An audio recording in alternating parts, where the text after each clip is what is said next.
축복합니다. 사랑합니다. 축복합니다. 우리 벌써 대림절 네 번째 주일입니다. 오늘은 회복의 주님을 기다립니다 라는 제목으로 하나님 말씀 증거하겠습니다. 저는 지난 주간에 저번에 광고 드렸던 바와 같이 2025년도 함께 사역할 교역자들과 함께 국내 성지 순례를 좀 다녀왔습니다. 특별히 1950년대 아마 들어보신 분 계실 것 같은데 문중경 전도사님 들어보신 적이 있으세요? 문중경 전도사님이라고 1950년대 전라남도 신안군 일대에서 아주 열심히 사역했던 여 전도사님이 한 분 계십니다. 그래서 그분이 사역했던 곳을 돌아보면서 그분의 발자취를 뒤쫓는 그런 시간을 가져보았습니다. 이분의 인생을 가만히 박물관 같은 데를 봐서 살펴보니까 파란만장해요. 이때 당시 보니까 이 전도사님이 태어났을 때 전도사님이 굉장히 영특했어요. 그래서 글을 배우고 싶었는데 당시만 해도 남존여비 사상이 강했던 시대인지라 아버지의 반대에 부딪혀서 글을 배울 수가 없어요. 그리고 집안의 강요에 의해서 집안끼리 결혼을 중재해서 17세의 나이로 결혼을 하게 되는데 이미 그 남편에게는 딴짓 살림을 하는 여자가 있었어요. 신혼 첫날부터 생과부가 되었던 것이죠.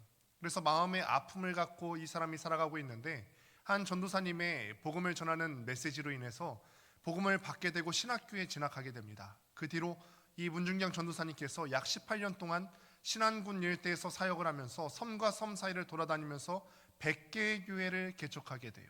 100개의 교체. 참 대단하지 않습니까?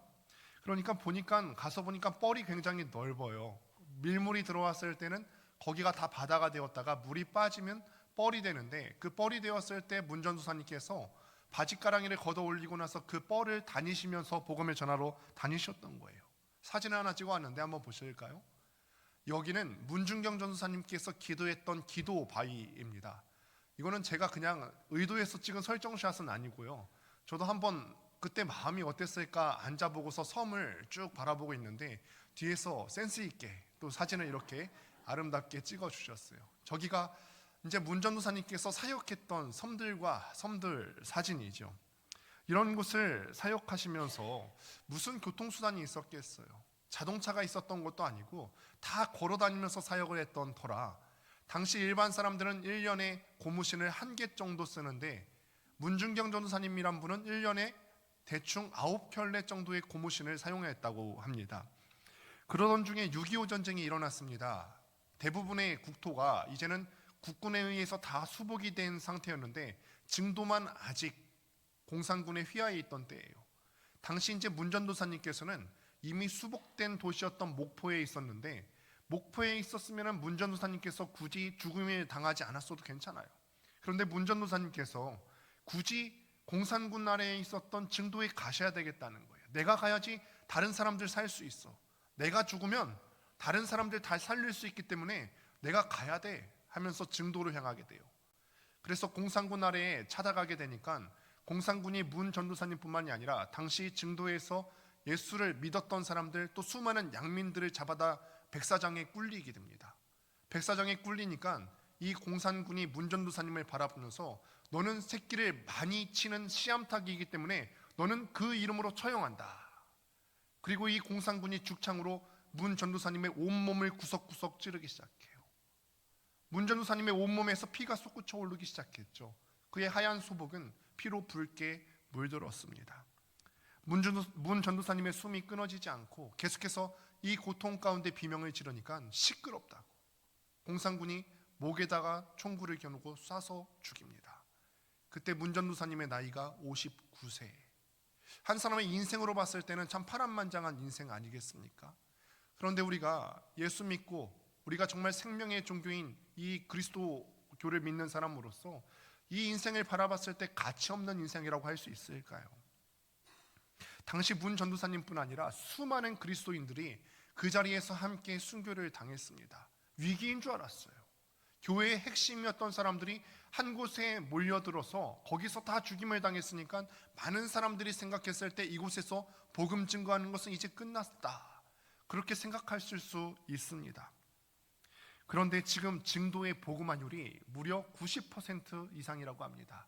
지금 증도에 살고 있는 사람의 숫자가 2,000명인데 1,800명 이상의 사람들이 교회에 출석하고 그리스도를 구주로 영접하는 사람들이라는 거예요.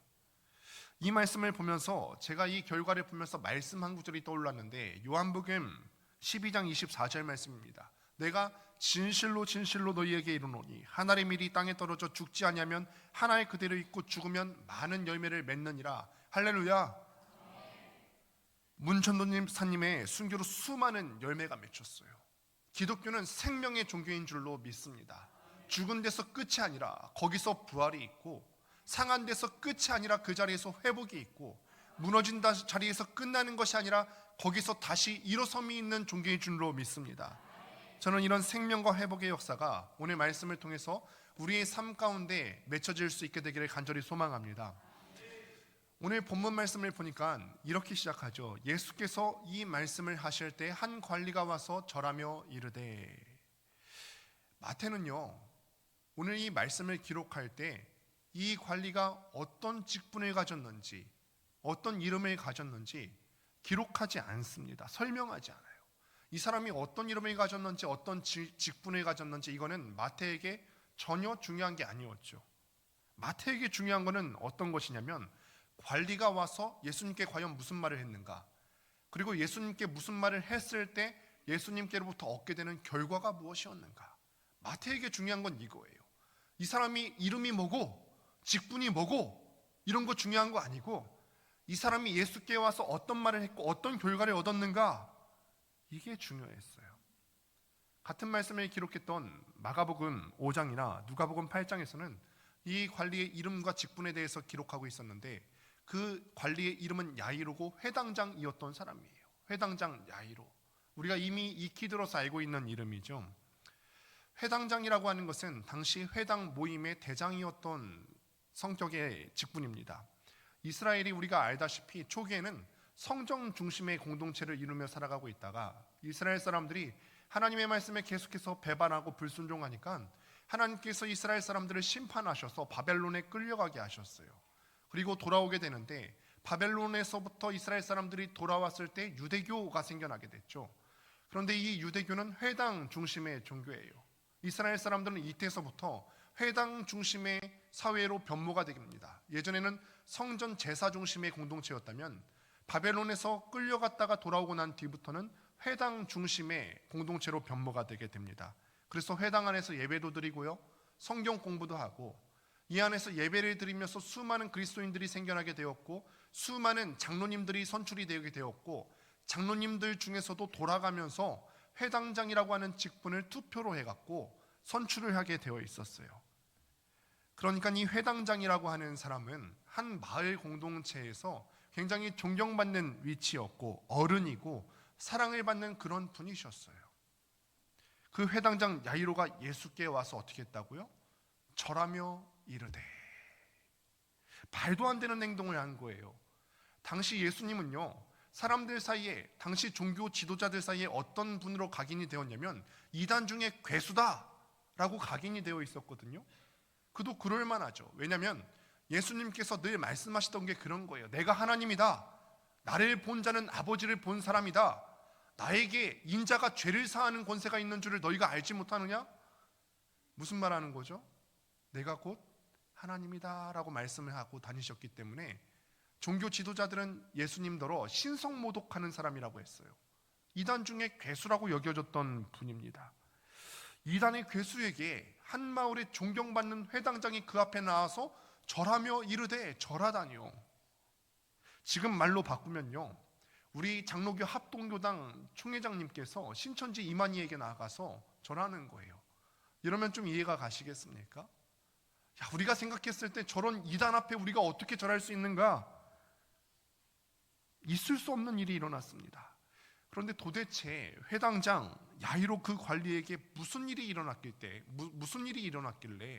그는 유대인들이 가장 싫어하는 이단의 괴수였던 예수님께 나와서 절할 수밖에 없었던 것일까? 그에겐 무슨 일이 일어났죠? 지금 그의 사랑하는 딸이 죽었습니다. 그의 사랑하는 딸이 죽었어요.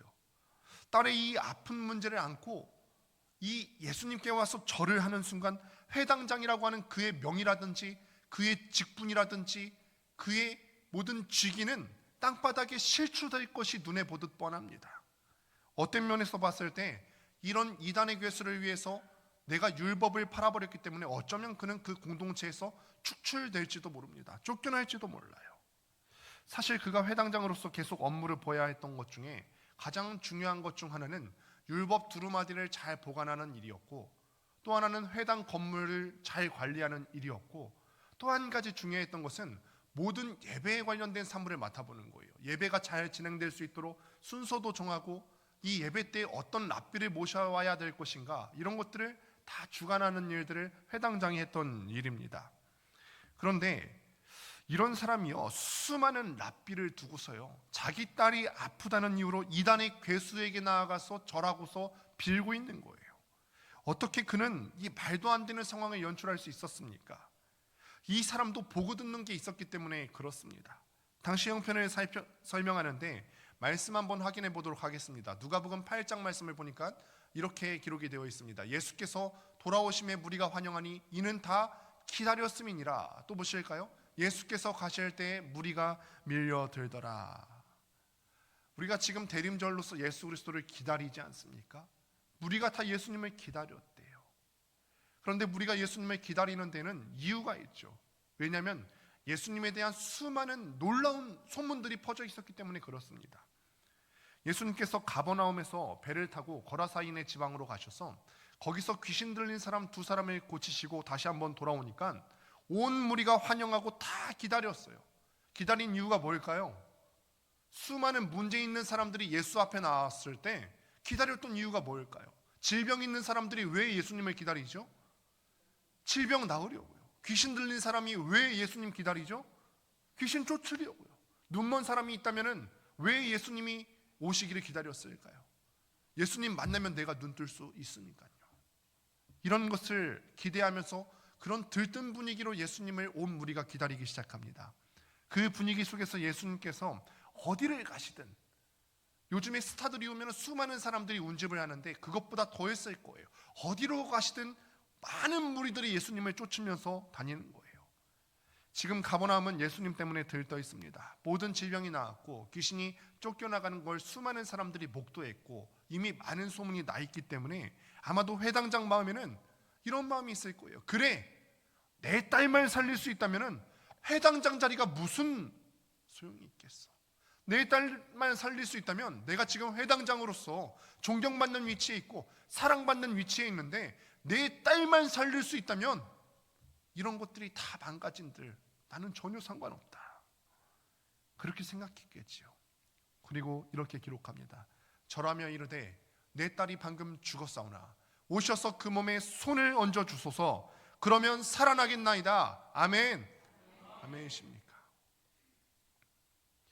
이단의 괴수에게 와서 엎드려서 절하는 것도 문제지만요, 시신에 손대달라고 하는 것은 어떻게 생각하세요? 회당장이 와서 시신에 손을 대달라 이렇게 간구해요. 이건 회당장으로서 절대 하면 안 되는 부탁이에요. 율법에 따르면요, 시신에 접촉하는 순간 그 접촉한 사람은 7일 동안 부정을 탄 것으로 간주했습니다. 그래서 가족과 공동체로부터 분리돼서 생활해야 됐고, 빨래도 따로 해야 됐고, 먹는 것도 다 따로 해야 돼요. 혼자 지내야 됩니다. 그런데 지금 말씀을 통해서 살펴보았듯이 주님 앞에 얼마나 많은 무리들이 몰려들어 있습니까? 수많은 사람들이 몰려들어 있어요. 가버나움 온 동네가 예수님 만나서 자기가 가지고 있는 그 문제들을 해결받기를 기다리고 있는 상황이에요. 그런데 이 회당장 하는 말이 뭐냐면, 당신이 율법 어기고 내 죽은 딸 몸에 손 좀 대주세요. 내 죽은 딸 몸에 손만 대시면 내 딸이 살아날 줄을 믿습니다. 이런 말 해도 될까요? 회당장이 그 딸을 사랑하는 건 알겠는데 그 시신에 손을 대는 순간 예수님이 부정을 입을 텐데, 그러면 예수님께서 공동체로부터 격리를 당해서 문제를 안고 나온 수많은 사람들의 아픔과 고충을 들어주실 수가 없는 상황이 될 건데, 이거 어쩌면 회당장 야이로가 너무 자기만 하는 이기적인 생각하는 거 아닐까요? 회당장이라는 사람이 이기심에 빠져서 자기 딸 고치겠다고 예수님을 부정하게 만들어도 되겠습니까? 그런 사람 우리 교회, 우리 공동체에 있어도 될까요? 그런데 지금 그 회당장이요, 예수님께 그런 요청을 하는 거예요. 그렇습니다. 마태는요, 지금 그가 회당장이었다는 거, 그의 이름이 야이로였다는 것도요, 다 무시해버리고 있어요. 그건 중요한 게 아니에요. 이런 거는 하나도 기록하지 않았어요. 그런데 하나는 기록했어요. 그 사람이 그의 입으로 한 신앙 고백. 어떤 거였죠? 내 딸이 죽었지만 당신의 손이 죽은 내 딸의 시신에 얹히는 순간 내 딸은 살아날 것입니다. 이거는 기록되는 거죠. 직분, 회당장이라는 직분도 기록되어 있지 않고요, 그의 이름이 야이로였다는 것도 마태에게는 중요한 게 아니에요. 그런데 정말 중요한 건 뭐냐면 그 입에서 나오는 신앙 고백. 예수님은 이런 분이십니다. 예수님은 능력이 있으신 분이시고 소문대로 능력이 있으셔서 그의 손이 내 딸의 죽은 몸에 손을 대는 순간 내 딸은 살아날 것입니다. 신앙 고백이 중요한 것이죠. 제가 권능교회 목사였고 권능교회 직분자였고 내가 우리 교회에서 몇 년 헌신했고 얼마를 헌금했고 내 이름이 뭐고 하나도 기억 안 돼도 괜찮은데 이거 하나는 기억돼야죠. 그 사람이 그의 입으로 어떤 신앙 고백을 했는가. 여러분들도 그렇습니다. 여러분들 직분이 중요한 거 아니고요, 내가 다른 교회에서 얼마나 신앙생활하면서 지내다가 이 교회에 왔는지 그거 중요한 거 아니고, 내가 권능교회 얼마나 다녔는지, 이 권능교회를 위해서 얼마나 헌신하고 얼마나 헌금 바쳤고 이거 중요한 거 전혀 아니고요, 하나님께 기억되는 것은 그가 그의 입으로 예수 그리스도에 대해서 어떻게 고백했는지가 기억되는 줄을 믿습니다. 여러분, 만약에 마태가 지금 우리 가운데 와서 여러분들의 직분과 여러분들의 이름을 제외해 놓고 여러분들에 대해서 기록한다면 뭐라고 기록할 수 있겠습니까? 나의 직분과 이름을 빼고 마태가 나에 대해서 기록한다면 무엇을 더 기록할 수 있을까요? 이것이 우리의 고민이 되어야 할 줄로 믿습니다. 좋은 직분은 다 받고 이곳저곳 봉사는 하는데 죽은 사람 몸에 손만 얹으셔도 역사가 일어날 줄로 믿습니다. 예수님은 이 사람 살릴 겁니다. 이 신앙 고백이 담긴 기도가 우리에게 정말로 필요하다는 거죠. 이 말도 안 되는 요구를 받으신 예수님께서 어떻게 행동하시는지 19절 말씀을 함께 보도록 하겠습니다.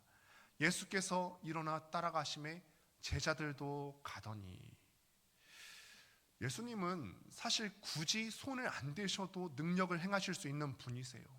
백부장 하인은 고치실 때도 그렇게 하셨거든요. 말씀만으로도 충분히 예수님께서는 그 병을 고치실 수 있는 분이십니다. 안 가셔도 되는데 몸에 손 좀 대주세요 대달라고 고백하니까 굳이 일어나셔서 자신을 부정하게 할지도 모르는 그곳을 향해서 가십니다. 단 한 가지 이유 때문이죠. 회당장이 원했으니까요. 회당장이 그 믿음 갖고서 예수님께 이것을 간구하며 나아가니까 우리 예수님께서는 그 믿음 보시고 가시는 거예요. 예수님은 앉아서 말씀만 하신 게 아니라 직접 그 자리를 가주신 거죠. 그런데 가다 보니까 가는 길에 한 가지 사건이 더 중첩되게 됩니다. 어떤 사람이 예수님 등 뒤로 왔습니다. 수많은 사람들이 예수님 주위에 몰려들어 있었기 때문에 그 사람은 그렇게 생각했을 거예요. 내가 예수님 옷에 손을 대어도 아마 아무도 모르겠지, 예수님 모를 거다, 이렇게 생각했었나 봐요. 그런데 우리 예수님께서는 알고 계셨죠. 예수님의 옷자락에서 능력이 나갔고 그 사람이 병을 고침받았다는 것을 우리 주님께서는 알고 계셨어요. 그 사람은 12해 동안 하혈을 멈추지 않고 있었던 한 여인이었습니다. 여자로서 계속 하혈을 한다는 게 얼마나 힘든 이야기예요. 율법에 따르면요, 피를 흘리는 자는 부정하다 여겨졌기 때문에 가족들과 함께 생활을 할 수가 없습니다. 12회를 피를 흘렸으니까 적어도 피를 흘리는 그 기간 가운데 동안은 적어도 12년 동안은 이 여인은 가족들과 함께 있을 수가 없었어요. 가족들을 보지도 못한 거죠. 이 더운 나라에서 피를 계속 흘렸으니까 그 몸과 옷에는 핏자국이 선명했을 것이고 계속해서 피를 흘리는 것이다 보니까 아마 그 곁에만 가도 피비린내가 진동했을 거예요. 그러니까 이 여자는요, 사람들과 함께 있을 수가 없기 때문에 물리적으로는 살아있다고 볼 수 있지만 사실상 죽은 거죠. 이 여자가 밖에 나와서 다른 사람들과 접촉이 되는 순간 다른 사람들을 다 부정하게 만듭니다. 그러니까 이 여자는요, 많은 무리들이 예수님에게 운집해 있다고 하는데 많은 무리들 사이에 나와서는 안 되는 여자였던 거예요. 회당장 야이로도 자기 딸 죽은 몸에 손대달라고 요구해서는 안 되는 사람이었고, 이 여자도 그 사람들 사이를 헤쳐나와서 예수님께 손대면 안 됩니다. 수치스러운 거예요. 그런데 오늘 본문 말씀을 보니까 자기의 수치를 안고 있었던 이 두 사람이 다 예수님 앞에 나와서 자기의 수치를 드러내버립니다. 왜 그랬을까요? 이 수치를 드러내고서라도 나는 예수님 만져야 되겠습니다. 주님, 내가 수치가 있지만 죽은 시체를 만져달라고 요구해서도 안 되고, 내가 피를 흘리는 사람으로서 다른 사람들과 접촉해서 안 되지만 이런 수치를 드러내고서라도, 감내하고서라도 예수님 만져야 되겠습니다. 그 마음으로 예수님의 겉옷을 잡았더니 예수님께서 이 말씀을 하십니다. 22절 말씀 같이 한번 읽겠습니다. 시작. 예수께서 돌이켜 그를 보시며 이르시되 딸아 안심하라 내 믿음이 너를 구원하였다 하시니 여자가 그 즉시 구원을 받으니라. 아멘. 아멘입니다. 적어도 이 여자가 12년 동안은 들어본 적이 없었던 말로 예수님께서 그 여자를 부르시죠. 뭐라고 부르시죠? 딸아. 사실 이거 이렇게 안 부르셔도 되거든요. 여자야 라고 부르셔도 되고, 혹은 호칭을 아예 안 부르셔도 돼요. 그런데 우리 주님께서는 수가테르라고 부르세요. 수가테르. 여기서 영어 토터라고 하는 말이 나오게 되는데 딸아라고 부르세요. 어쩌면은 이 여인이 가장 듣고 싶어 했던 말이 아니었을까. 안 부르셔도 되는데 예수님은 12의 가족과 함께 있을 수 없었던 이 피비린내 나는 삶을 살고 있었던 그 여인을 향해서 마치 예수님 당신께서 아버지가 되신 것처럼 이 여인을 향해서 수가테르야, 딸아라고 부르세요. 다른 좋은 말 놔두고 왜 안심하라 하셨을까요? 이 여자는 지금 아까도 말씀드렸다시피 동네에 나오면 안 돼요. 사람들과 접촉하면 안 돼요. 이것이 발각되는 순간 동네 사람들에 의해서 돌팔매질을 당할 수도 있어요. 이렇게 많은 사람들 속에서 잘못 접촉하면 다 부정하게 만들기 때문에 절대 사람들 옆에 오면 안 돼요. 남에게 손을 대면 그 사람이 부정하게 돼버려요. 그런데 자기 나아보겠다고 예수님을 부정하게 만들도록 옷을 붙잡아 버렸어요. 다른 사람들이 이 여인을 경멸하면서 돌로 쳐서 죽여도 할 말이 없는 상황이에요. 그러니 두렵겠죠. 이 여인이 두려웠을 거예요. 그러니 이 여인의 마음을 아셨던 예수님께서 이 여인을 향해서 말하기를 딸아 안심하라. 우리 교회가 날마다 긍휼의 잔치가 있는 공동체라면은 교회가 그냥 생배 조각 덕지덕지 붙여놓은 긍휼 조가리들만 붙여놓은 공동체가 아니고 우리의 말과 사역이 다 긍휼로 바뀌어져야 되는 공동체라면, 이렇게 이기적이고 자기만 아는 이 여인이 예수님 앞에 왔어도 우리가 할 말은 율법에 따르면 넌 틀렸어, 율법에 따르면 너는 이렇게 했어야 되는데 이렇게 해야 돼, 저렇게 해야 돼, 이건 정의롭네, 너는 지금 정의롭지 않네, 그 말이 아니라 우리가 그 아픈 마음 갖고 교회에 누가 왔다면 우리가 할 수 있는 말은 안심하십시오. 당신은 지금 매우 이기적이고 부정한 행동을 했어. 피 흘린 사람이 어떻게 그렇게 부정탕에 다른 사람을 만들 수 있어? 당신은 이제 우리 식구 아니야. 어떻게 그렇게 파렴치한 생각을 할 수 있지? 그러면은 생배 조각 몇 개 붙여놓은 교회입니다. 우리의 사역들이 진짜 의미 있으려면은 생배 조각 몇 개 붙여놓는 거 아니고 어떤 사람을 대하든 그에게 예수님의 사랑으로, 자비로 안심하십시오. 우리는 당신을 정죄하지 않을 거예요. 예수님께서 당신을 용서하셨듯이 우리 공동체도 당신을 그렇게 받을 겁니다. 우리는 당신을 책망하지 않을 겁니다. 잘라내지 않을 겁니다. 그러니 안심하십시오. 이게 우리 교회가 할 수 있는 유일한 말 아닐까요? 죄인을 향해서 따라 안심해라. 가정에서 남편과 아내에 대해서 안심해라. 마음에 안 드는 아들과 딸에 대해서 안심해라. 안심해라. 이런 용납의 태도가 우리 이 자리에 있는 모든 성도들이 가져야 되는 태도일 줄로 믿습니다. 이 여인을 만나신 이후에 발걸음을 다시 옮기셔서 관리의 집으로 가십니다. 관리의 집에 갔더니 사람들이 참 많이 있네요. 23절 말씀을 보시겠습니다. 예수께서 그 관리의 집에 가서 피리 부는 자들과 떠드는 무리를 보시고, 피리를 불고 장례식장에 가서 일부러 떠드는 행동은 유대인들의 장례 문화입니다. 존경받는 회당장이었기 때문에 그 집에서 장례가 났으니 아마 소문이 많이 났을 거예요.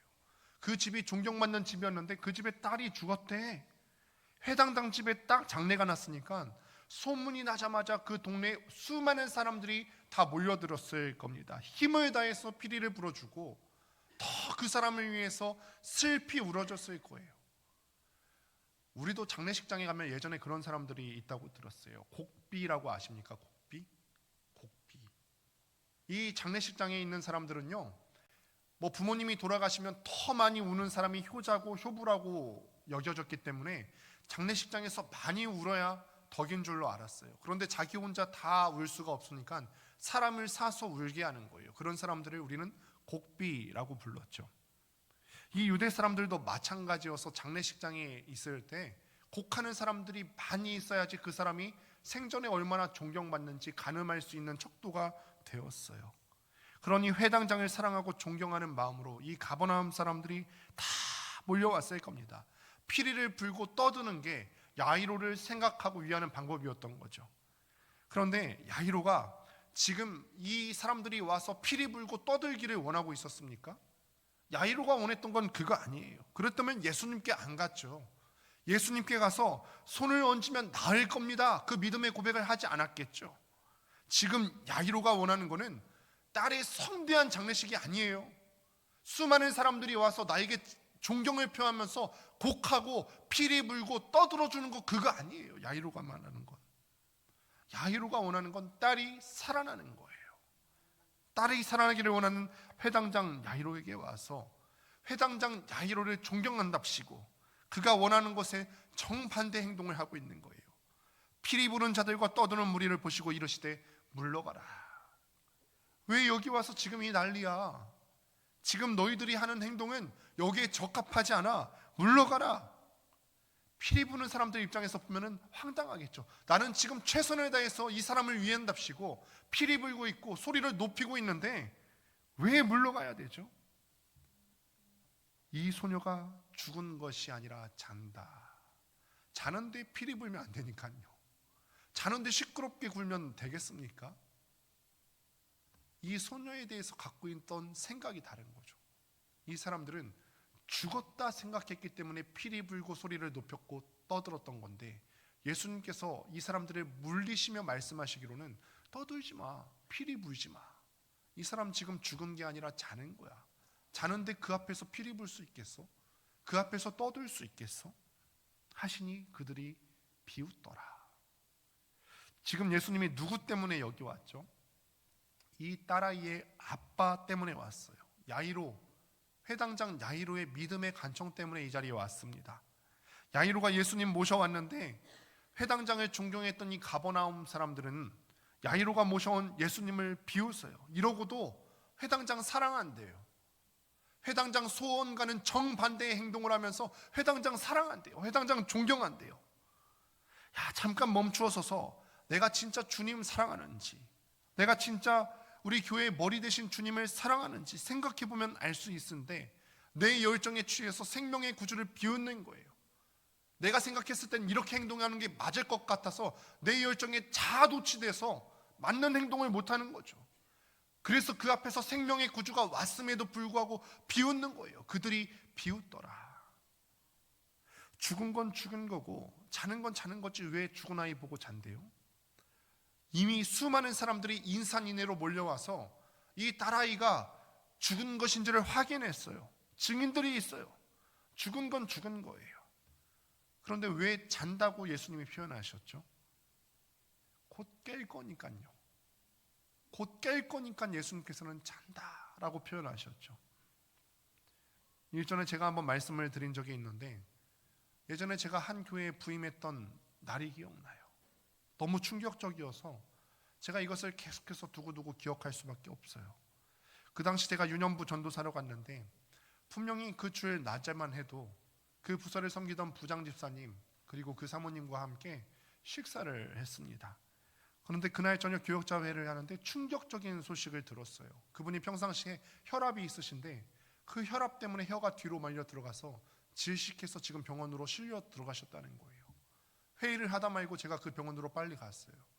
봤더니 드라마에서 보는 것처럼 제세동기를 작동하고 있어요. 점프, 탁, 팍 하는데, 그러니 몸이 그게 맞춰서 들썩들썩이죠. 사람들이 옆에서 울기 시작해요. 너 아무개 아빠, 죽으면 안 돼. 정신 차려봐. 죽으면 안 돼. 눈 좀 떠봐. 가족들이 막 울부짖던 장면이 생생해요. 저더러 부인 집사님께서 요청하셨던 것이 있습니다. 전도사님, 우리 이 사람 붙들고 기도 좀 해주세요. 제발 살려주세요. 그래서 그 발을 붙잡고 기도하는데 눈으로 봤을 때는 그 발이 보라색이에요. 완전 보라색인데 발을 잡아보니까 아직 온기가 남아있어요. 그런데 색이 시꺼매요. 안타깝게도 그분은 돌아가시고 말았어요. 사람은 이미 죽은 사람을 다시 살려낼 수가 없죠. 그런데 우리 주님께서 지금 그거 해주시겠다고요. 지금 이 소녀가 죽은 게 아니라 잔다. 다시 일어날 거다. 죽었지만 깨어날 거니까 눈 감았다. 곧 눈 뜰 거니까 잔다라고 표현했죠. 그게 야이로가 원했던 말인데, 야이로를 사랑한다고 모인 사람들은 이 말을 비웃어요. 생명의 구주가 누구인 줄 알았더라면, 사마리아 여인에게 물을 달라고 했던 그 이가 누구인 줄 알았더라면, 예루살렘 성을 내려다보시면서 눈물을 흘리시면서 암탉이 그 새끼를 날개 아래에 모은 같이 내가 네 자녀를 모리한 일이 몇 번이더냐 하며 우셨던 그 예수님이 누구인지를 알았더라면 이 사람들 안 망했죠. 그런데 그거를 몰랐어요. 그래서 예수님을 비웃었습니다. 야이로가 가장 원했던 말 아닙니까? 죽은 게 아니라 잔다. 이 딸아이가 자고 있는데요, 날마다 그 아빠는 이 자고 있는 딸아이를 깨웠을 거예요. 딸아, 일어나야지. 학교 갈 시간이야. 일어나. 밥 먹고 학교 가야지. 야, 오늘은 눈이 오네. 옷 따뜻하게 입고 학교 가야지. 날마다 자는 아이를 깨웠을 거예요. 이런 아빠면 야이로가 아이를 등에 업어서라도 식탁에 데려가서 밥을 먹였겠죠. 얘가 죽은 게 아니라면 귀신도 쫓아내신 그 예수님이, 질병도 고치신 예수님이 죽은 내 딸을 고쳐만 주신다면 이 아이 깰 수 있을 텐데, 그 마음으로 예수님을 모셔온 거잖아요. 그 예수님이 오셔서 내 아이를 깨울 수만 있다면 회당장인 내 체면이 뭐가 중요하겠어? 내가 일상을 회복할 수 있다면 일상처럼 딸아 일어나 학교 가야지, 딸아 일어나 밥 먹고 학교 가야지, 일상을 회복할 수 있다면 자기 체면이 뭐가 중요하겠습니까? 예수님이 그들을 다 쫓아내시고 12제자 중에 3제자만 데리고 소녀의 방으로 데리고 들어가셨어요. 그리고 죽은 아이에게 다가가시고 그 죽은 소녀의 몸에 손을 대시고 말씀하십니다. 달리다 쿵, 소녀야 일어나라.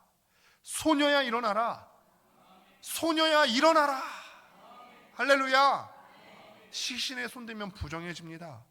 예수님은 자기를 범법자로 만들어서, 예수님은 자기 자신을 범법자를 만들어서라도, 자기를 부정하게 만들어서라도 죽은 아이였던 이 아이를 깨워주시고 싶어 하셨어요. 자기가 부정해지든 말든 예수님은 상관없었어요. 왜냐하면 이 소녀를 너무너무 사랑하시기 때문에 자기 자신은 그렇게 부정해도 상관없으셨던 거죠. 그래서 시신에 손을 대버렸어요. 그러면 예수님이 부정해져야 되지 않겠습니까? 그런데 예수님이 부정해지는 것이 아니라 그 소녀의 부정이 예수님께로 옮겨오는 것이 아니라 실제로 일어났던 일은 어떤 일이었죠? 예수님 안에 있었던 그 생명이 죽은 그 소녀에게 옮겨간 줄로 믿습니다. 그 부정이 예수님께로 옮겨온 것이 아니라 예수님 안에 있었던 생명이 죽었던 그 소녀의 몸으로 옮겨간 일이 발생했어요. 할렐루야. 그리고 아빠가 그렇게 원했을 일이 일어났어요. 일어나 그 딸에게 먹을 것을 갖다 주라. 야이로가 그렇게 원했던 일이었죠. 우리 예수님은 그런 분이시죠. 가장 부정한 자를 거룩한 자로 바꾸시기 위해서 우리 생명의 구주께서는 해골이 나뒹구는 곳, 골고다로 가셔서 십자가를 지신 그런 분이세요. 사람들의 모든 비난과 모든 저주의 자리를 받는 곳으로 가셨죠. 왜 그러셨죠? 가장 부정한 자를 살리시기 위해서 우리 주님께서는 그렇게 하셨어요. 우리를 거룩하게 만드시려고 2000년 전에 이 땅에 부정한 사람의 몸으로 오셨어요. 우리는 어쩌면 그분을 비웃고 있는지도 몰라요. 그분이 원하시는 게 뭔지도 모르고 있을지 모릅니다. 그분이 너무너무 사랑하는 내 형제를 비웃고 있을지도 모릅니다. 예수님께서 이 소녀를 살리시고 나서 말씀하시기를 그 소문이 온 땅에 퍼지니라. 문득 생각해 봅니다. 내가 이 야이로 회당장 딸 장례식에 있었더라면 예수님에 대해서 뭐라고 소문낼까? 이제 곧 성탄절이고 우리는 예수님이 탄생하신 것을 축하하고 기념하기 위해서 열심히 준비하는데, 여러분들 입에서 아까도 말씀드렸다시피 이름 중요한 거 아니고, 직분 중요한 게 아니고, 얼마나 헌금 많이 했는지 중요한 게 아니고, 내 입에서 하는 신앙 고백이 중요한 것이라면 예수님의 탄생을 축하하는 자리에서 뭐라고 신앙 고백하시겠습니까? 지난 한 주 동안 입을 열어서 예수님에 관한 소문을 한 번이라도 내신 적이 있으세요? 한 번이라도 내신 적이 있으세요? 에야, 예수님은 이런 분이셔. 아무리 생각해봐도 저도 참 할 말이 없는 것 같아요. 식당도 몇 번 갔었고 방문했던 곳도 몇 번 있었는데 예수님에 대한 소문을 한 번도 안 낸 건 아닌가. 그죠? 예수님이 죽은 사람 살리셨대. 내가 봤어. 죽은 야이로의 딸이 살아났대. 예수님이 손잡아서 손을 대고 기도하시니까 벌떡 일어났어. 이거 말고 내가 할 수 있는 말이 없는데 여러분은 어떠십니까? 그저 우리는 예수님이 나에게 행하신 일들, 지극히 부정한 자, 12년을 피 흘리면서 다니는 여자처럼 죽은 것 같은 나를 살리신 내 예수님에 대해서 예수님이 날 살리셨습니다 라고 고백해 보신 적이 있으시냐는 말이에요. 그 예수님이 지금 우리에게 오시는 거예요. 대림절 기간 가운데 이 말씀을 준비하면서 그렇게 생각했어요. 우리가 예수님을 기다리는 자세가 이러해야 되겠구나. 우리가 예수님을 추상적으로 기다리는 것이 아니라 나에 대해서 예수님이 어떤 것을 하셨는지 기억하고 소문내는 자세로 살아가야 되겠구나. 말씀을 맺습니다. 우리는 다시 한번 떠올리십시오. 예수님 아니면 우리는 죽은 사람과 다를 바가 없어요. 우리는 예수님이 아니면은 12회를 피를 흘리며 사람들과 어울려 살 수조차 없는 혈루증 앓는 사람과 다를 바가 없습니다. 회당장이라는 직위는 가졌지만 딸의 병과 죽음을 막을 수가 없었던 이 회당장 야이로와 우리가 다를 바가 무엇이 있겠습니까? 우리는 그저 이 모습으로 살아가고 있었지만 예수님께서 생명의 구주께서 이 땅에 오셔서 이 부정한 인생에 손대시고 소녀야 일어나라 말씀하실 때, 살아나라 일어나라, 우리 여기 있는 모두에게도 예수님께서 똑같이 말씀하십니다. 살아나라 일어나라. 권능교회야 일어나라. 안무개 집사야 일어나라 살아나라. 이 말씀하실 때 그 한마디 하심으로 우리가 죽음 가운데서 나음을 입고 병든 육체가 나음을 입고 죽었던 우리의 심령이 회복되는 역사가 일어날 줄로 간절히 축원합니다. 기도합니다.